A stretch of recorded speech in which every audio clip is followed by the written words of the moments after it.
La différence entre l'homme et la femme fait l'objet d'un débat. Selon les théoriciens du gender, ce serait une conséquence de la culture.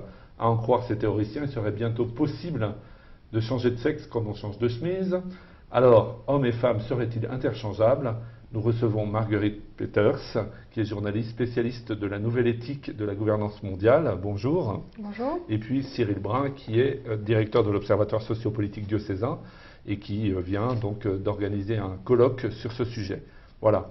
Alors, au congrès, vous avez participé en 2008 à un congrès pour les 20 ans de Mulieris Dignitatem. Donc, vous avez fait ça à Rome et vous avez fait à ce moment-là, Marguerite Peters, une intervention sur l'idéologie des genders. Et c'est vrai qu'en France, me semble-t-il, ce n'était pas des choses très connues. Est-ce que vous pouvez nous éclairer évidemment sur cette théorie, idéologie à voir? Alors, premièrement, je dirais que c'est étonnant que ce soit peu connu en France parce que tout est né en France dans les années 60. Alors, il faut dire plusieurs remarques introductives. Le gender n'est pas apparu dans les manuels français comme s'il s'était sorti d'une boîte de rien du tout. En réalité, le terrain culturel se prépare déjà depuis une soixantaine d'années. Le gender a été conçu dans le monde anglo-saxon dans les années 50, quand on a considéré qu'il était nécessaire d'établir une différence entre le sexe biologique et les fonctions sociales remplies par l'homme et la femme. Le gender a une double origine, une origine féministe et une origine homosexuelle, remontant donc aux années 60.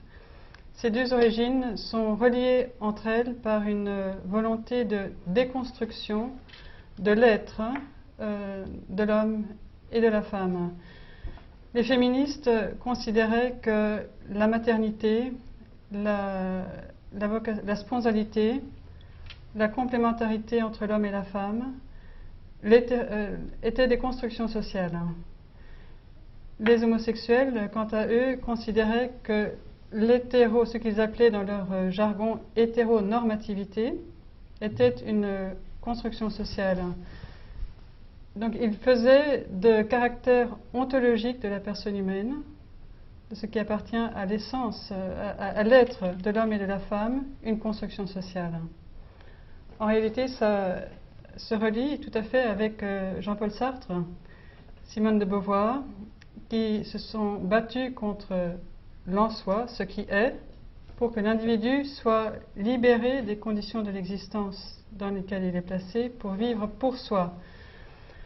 Donc, les féministes combattaient la maternité, la complémentarité surtout anthropologique entre l'homme et la femme. Ensuite, ces idées, qui n'étaient pas rien que des idées, parce que tout un mouvement culturel et politique s'est développé entre les années 50 et les temps dans lesquels nous sommes. Elles se sont beaucoup développées dans le milieu universitaire français dans les années 60 et américain dans les années 70. Ce sont les fameuses gender studies qui sont nées aux États-Unis dans les années 70. Alors, cette idée donc, a été produite par des intellectuels occidentaux de mouvance postmoderne. Ces idées se sont transformées en normes politiques mondiales à la conférence de Pékin sur la femme qui a eu lieu en 1995 et qui a forgé un prétendu consensus mondial sur les politiques concernant la femme. Donc la perspective du genre, que l'on traduit en français par égalité des sexes, curieusement, est une norme mondiale qui est imposée donc, partout en Afrique, dans les pays en voie de développement. Alors, donc la théorie du gender, qui est devenue une théorie, je dirais surtout à travers la contribution française, et consiste... Américaine aussi, donc oui, donc je dirais que les Français en ont fait une théorie, les Américains en ont fait un concept, ils ont donné une puissance de transformation sociale à cette théorie. Donc les Américains, par leur dynamisme, ont développé le concept, ils l'ont transformé en moteur d'une révolution culturelle qui est beaucoup plus ample que la seule apparition dans les manuels scolaires français qui nous préoccupe pour l'instant. Alors, quelles sont les conséquences justement au plan mondial? Vous l'avez évoqué à l'instant, donc, puisque c'est un travail de plusieurs dizaines d'années, ça fait des dizaines d'années que ce gender pollue la gouvernance mondiale, l'éthique mondiale. Quelles sont les conséquences que vous connaissez, que vous remarquez? Je voyage fréquemment en Afrique et je constate qu'il n'y a plus un seul programme d'aide au développement qui soit financé s'il n'inclut pas la perspective du genre. Alors, en Afrique, la condition de la femme est souvent n'honore pas toujours l'égale dignité de la femme, et donc il y a un problème réel à résoudre. Mais la gouvernance mondiale, c'est-à-dire non seulement l'ONU, mais les ONG, les grandes ONG de développement, la Commission européenne, enfin tous les grands partenaires du développement africain, ont fait de l'intégration de la perspective du genre une condition de l'aide au développement. J'ai des témoignages qui abondent en ce sens, et cela révèle le caractère normatif de cette nouvelle éthique et son intolérance aussi, car on n'a jamais autant parlé de la démocratisation de l'Afrique et on ne permet pas aux Africains de s'auto-déterminer. Parce qu'on choisit pour eux les normes, les valeurs culturelles et éthiques qu'ils doivent appliquer s'ils veulent se développer. Est-ce qu'il y a un peu des résistances? Il y en a qui essaient de résister à ce genre de choses. Les peuples africains sont aussi très, très religieux, donc ce genre de choses, ils doivent avoir du mal à l'admettre. Ils ont énormément de mal à l'admettre quand ils sont informés, parce qu'il faut aussi mettre en lumière le caractère manipulateur du langage. Quand on parle d'égalité des sexes, on ne peut comprendre qu'il y a quelque chose qui se cache dans ce concept que si on est informé, que si on est... Or, ceux qui interprètent ce concept, ce sont les experts de la gouvernance mondiale. L'interprétation qui est faite de ce concept est celle des experts de la gouvernance mondiale qui financent les projets. Et il y a aussi des mécanismes de contrôle.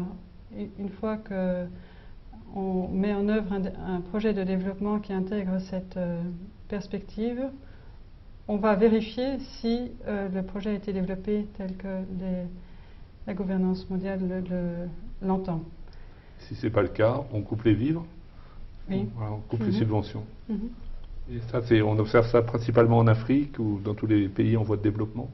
Je connais mieux l'Afrique, donc je peux témoigner de ce que j'ai vu en Afrique. C'est vrai que l'Afrique est peut-être particulièrement vulnérable parce que le processus démocratique n'est pas très solide. Les gouvernants sont plutôt, disons, sont manipulés eux-mêmes par cette gouvernance mondiale ou achetés par cette gouvernance mondiale. Ils ne représentent pas vraiment leur peuple, mais les nations, les peuples africains souhaitent de tout leur cœur pouvoir préserver leur culture, donc leur sens de la maternité, leur sens du sacré, leur sens de la vie, leur sens de la communauté humaine, que vient casser cette norme qu'on leur impose.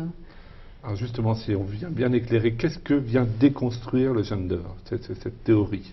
Qu'est-ce qu'elle vient déconstruire par rapport à la vie actuelle, enfin, qu'ont ces pays, et quel est le risque aussi pour nos sociétés occidentales?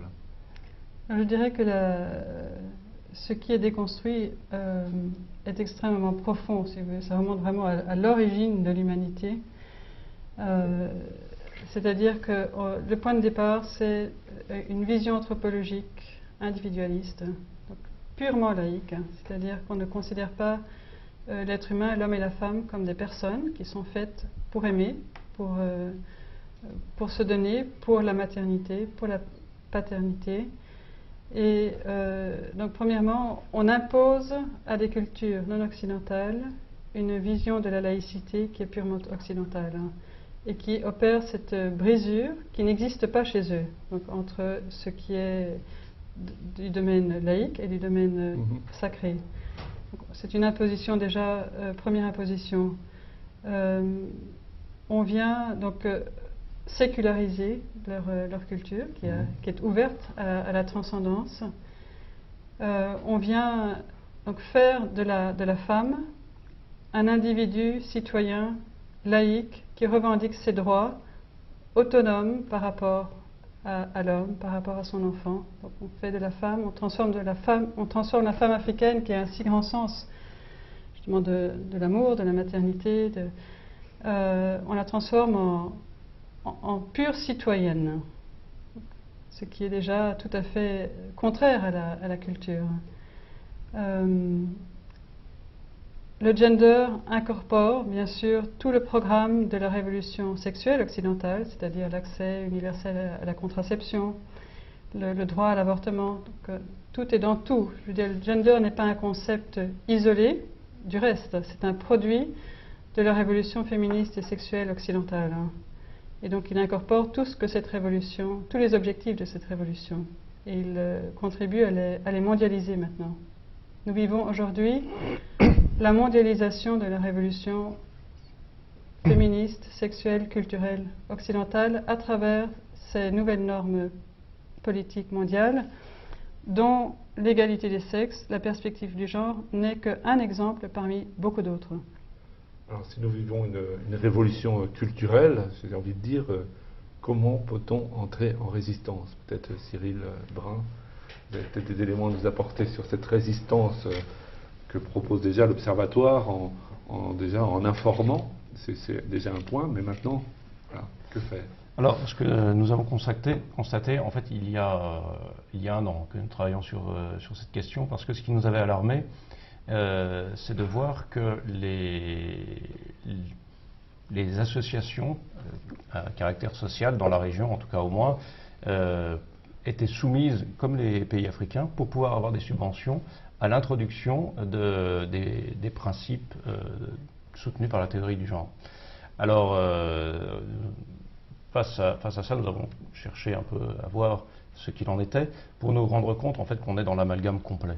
Et c'est ce qui nous a fait choisir comme première étape de mettre en lumière le phénomène. Parce que l'une des forces de tous les tenants de la théorie du gender, c'est de passer de manière diffuse, indolore, incolore, mais bien réelle.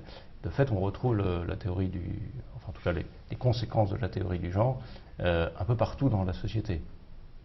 Mais tellement diffus que les gens ne savent plus faire la différence entre ce qui relève de cette théorie, ce qui relève de la réalité anthropologique, et du coup on n'arrive plus à avoir un positionnement clair. Donc l'idée c'est déjà de mettre en lumière ce phénomène-là.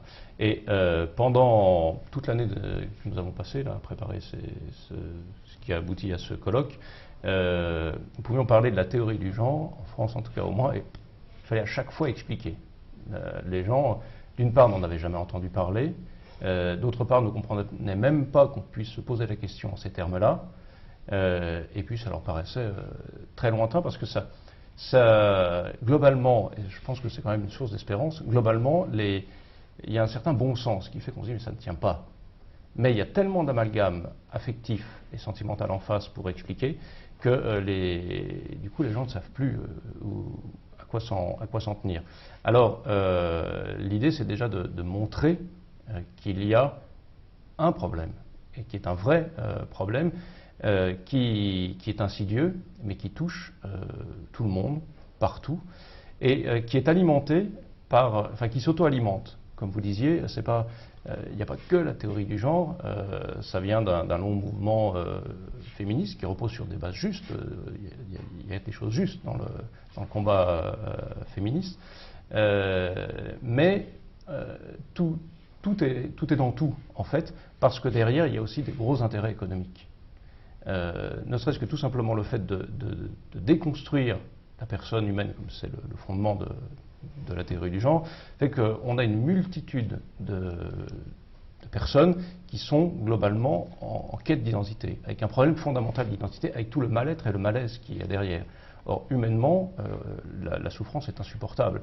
On cherche toujours à apaiser ces souffrances. Et ce genre de malaise structurel chez les personnes si je puis dire, pain béni pour la société de consommation. Parce que du coup, ce sont des produits de consommation qui peuvent se développer, qui sont extrêmement importants.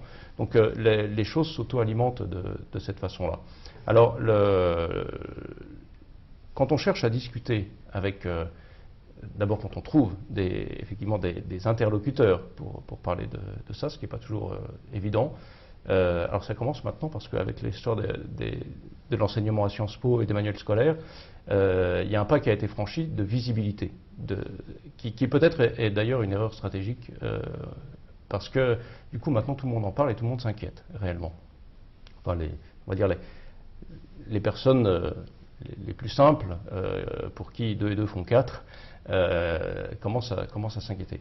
Mais globalement, il est assez difficile de trouver des interlocuteurs pour parler, et quand on parle, on s'aperçoit qu'on n'est pas du tout sur le même niveau de discussion. Parce que quand on essaie de discuter du genre, avec tout ce que ça peut recouvrir derrière, on se trouve face à un discours qui n'a rien à voir avec un discours anthropologique, en fait. C'est-à-dire que nous, on essaye d'expliquer, mais la personne humaine, c'est ça, ce qui est déjà extrêmement difficile à définir. Et il y a un principe de réalité dans la personne humaine qui font que, encore une fois, 2 et 2 font 4, et ça, c'est un principe de réalité. Mais en face, on a un discours qui n'est pas du tout sur un principe de réalité, mais sur un principe, pour faire très court, un principe de ressenti. Et donc, le problème, c'est l'adéquation entre le ressenti que l'on a de ce que l'on pense être et la vérité de ce que l'on est. Et là, on s'aperçoit que le dialogue est assez difficile. C'est pour ça que moi, je pense qu'il y a au moins 2 choses que l'on peut faire, en tout cas c'est ce que nous, on va essayer de mettre en place, 2 choses que l'on peut faire pour essayer d'avancer sur ce terrain-là, c'est éclairer au maximum sur ce qu'est concrètement cette théorie du genre, ce qu'elle signifie et les conséquences qu'elle a réellement sur le développement de la personne humaine et particulièrement notamment sur les jeunes générations, puisque c'est un sujet qui est assez sensible. Et puis l'autre, c'est aussi de promouvoir, alors ça, il y a quelqu'un qui fait ça très bien, c'est Elisabeth Montfort, c'est de promouvoir la véritable image de la femme, et non pas une image de la femme version MLF, si on peut dire, de façon à montrer qu'on peut pleinement être homme, pleinement être femme, dans une véritable complémentarité, que ça c'est épanouissant, plutôt qu'un succès d'années de féminité masculinisée et inversement. Parce qu'on se rend compte dans la société actuellement que, alors je crois que c'est aussi un des grands thèmes de Éric Zemmour et Luc Ferry, c'est la féminisation de la société. Parce que qu'est-ce qui s'est passé très concrètement? Toujours dans ce combat, on se rend compte qu'il y a tout un combat de libéralisation de la femme qui a considéré que libérer la femme, c'était en faire l'égal de l'homme. Et que l'égalité, c'était vraiment une reproduction homme-femme. Sauf qu'à un moment donné, on peut arriver à restaurer un certain nombre d'injustices qui étaient réelles. On peut même arriver, en allant au-delà, à faire un certain mimétisme.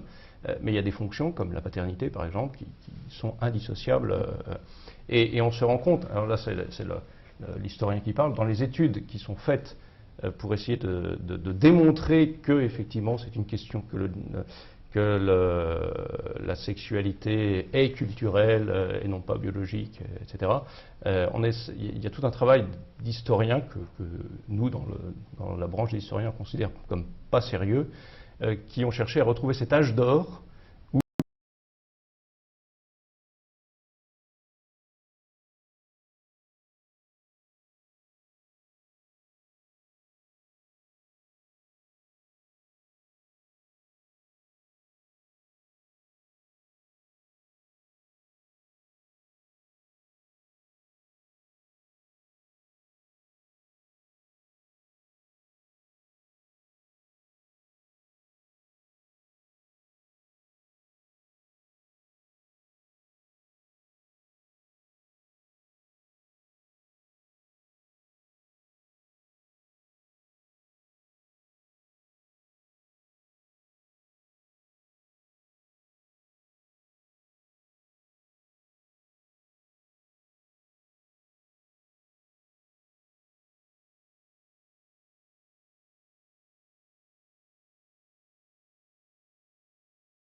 théorie qui serait philosophique et non scientifique. Donc les choses évoluent dans le bon sens.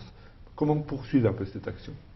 Alors c'est un peu compliqué, hein, parce que c'est pas si clair que ça dans la démarche d'abord du ministre, qui a mis très longtemps à s'exprimer et qui s'est exprimé de manière très vague, hein, qui a refusé de recevoir les personnes avant que les députés ne réagissent. Un certain nombre de délégations se sont présentées à lui, il a refusé de les recevoir. C'est complexe parce que on a cristallisé déjà le débat entre conservateurs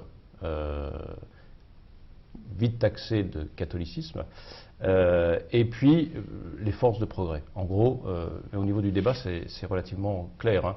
On a 80 députés, 115 sénateurs qui viennent de rejoindre, évidemment qui sont pour la plupart tous de UMP. Pas forcément tous catholiques du reste, mais par exemple, si vous voyez comme la chose a été récupérée, on dit, tous les médias disent que c'est la catholique Christine Boutin qui a dénoncé le phénomène. Bon, en fait, c'est pas elle, c'est Pierre-Olivier Ardouin qui a levé le lièvre, et ça n'a pas été repris immédiatement par les politiques. Ça a été récupéré quand même par la suite. C'est-à-dire qu'il y a tout un mouvement de fond derrière tout ça, qui est quand même assez présent. Ce dont on se rend compte aussi par rapport à ça, c'est qu'il y a des intérêts autres que politiques derrière. Alors pour le député qui va se faire élire, c'est un intérêt politique, oui. Mais comme je disais tout à l'heure, il y a des intérêts financiers importants, et puis il y a des enjeux de société extrêmement profonds. Parce que le débat, vous parliez de laïcité à plusieurs reprises, le débat au niveau politique, il est bien sûr identitaire, profond, sur la personne humaine, mais dans la perspective des débats présidentiels, on sent qu'est en train de se mettre une ligne de démarcation très claire qui au moins va clarifier les choses sur les valeurs de fond. Et là, très nettement, on retrouve à gauche comme à droite des gens qui font preuve de réalisme, au sens où ils se rendent compte qu'il y a quand même un certain nombre de valeurs qui sont conformes à une certaine réalité concrète observable. Bon sens commun, le bon sens commun, par exemple. Et qui, donc même à gauche, parce que c'est quand même un débat ouvert aussi à gauche, même s'il n'y a pas tous ces signataires, c'est quand même un débat ouvert. Et on sent très bien que la récupération, elle est idéologique sur les questions de l'homosexualité.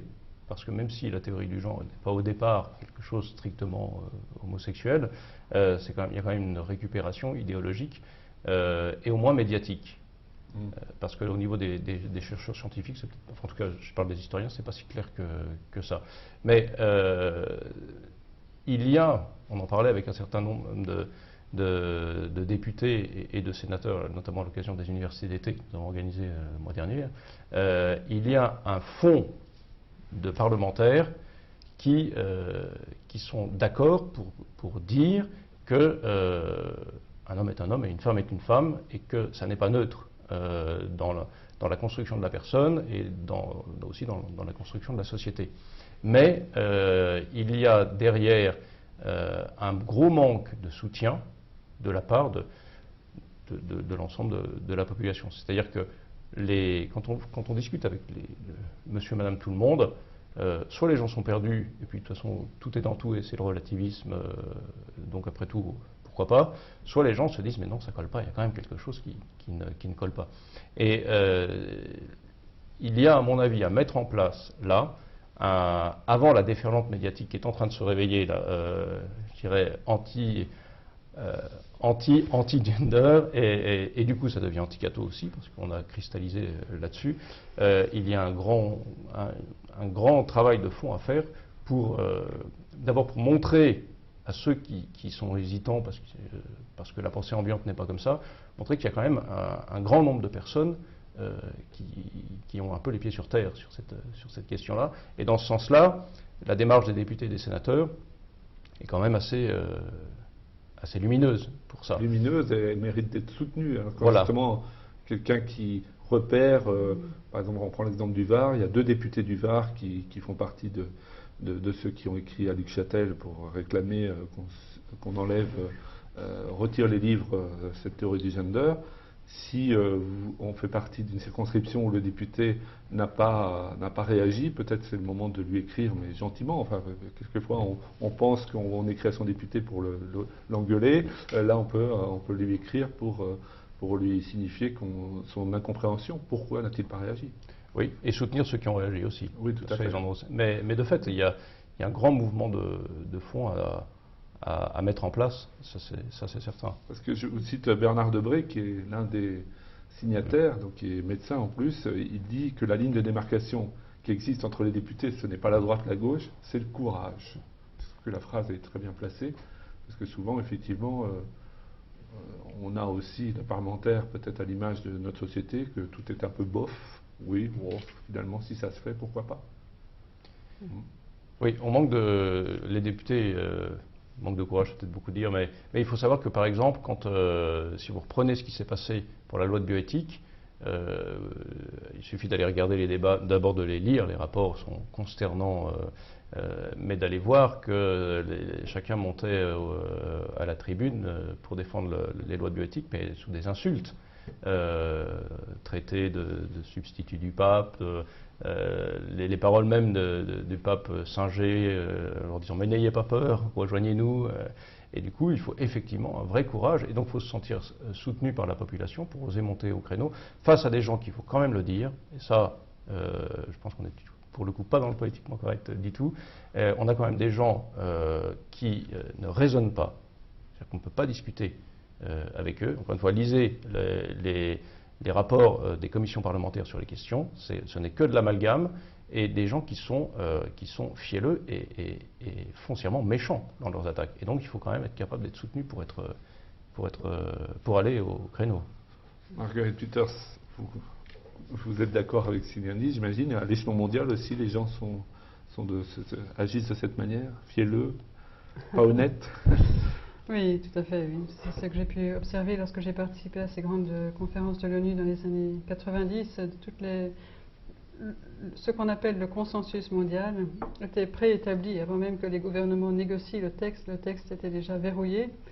Et tous ceux qui avaient introduit dans le texte ce qu'on appelle en anglais l'agenda, donc leur programme d'action, ont été très vigilants pour s'assurer que l'intégrité de leur projet idéologique soit préservée tout au cours du processus de négociation. Fréquemment, les décisions étaient prises tout à fait à la fin de la session, pendant la nuit, lorsque les gens étaient épuisés, qu'il y avait peu de participation, etc. Donc c'est vrai, oui. Je dirais qu'il me semble qu'un des plus grands défis pour nous aujourd'hui, c'est le défi éducatif, de répondre à l'urgence éducative l'éducation des consciences pour apprendre aux jeunes qui vivent dans cette culture, qui sont soumis aux tentations de cette culture de partout, de leur apprendre le discernement, de rechercher ce qui est bon pour eux, de rechercher ce qui est vrai, de rechercher leur vrai bonheur, de rechercher l'amour. Car je crois que le combat dans lequel nous sommes, cela devient très clair, est en train de s'intensifier. Et il faut être fort et résistant dans ce combat, moralement, savoir qui nous sommes, ce que nous voulons, par rapport à ce que nous proposent ces ingénieurs sociaux, ces gens qui manipulent à travers le langage et qui cherchent à s'imposer d'une manière qui n'est plus du tout démocratique. Eh bien, merci pour cette note d'espérance, parce que c'est important, effectivement, face à un déferlement de ce type, de garder cette espérance, sinon on aurait tendance à baisser les bras, à s'enterrer dans son trou. Cyril, un petit mot de la fin, peut-être, sur ce sujet du gender. Oui, peut-être beaucoup se demandent pourquoi l'Église intervient là-dedans. D'abord, beaucoup, systématiquement, quand on lit les articles de journaux, ils constatent que l'Église agit extrêmement rapidement. C'est que ça fait longtemps qu'on suit le sujet, mais c'est que surtout, comme vous le disiez, ce qui est important, c'est le bonheur des gens.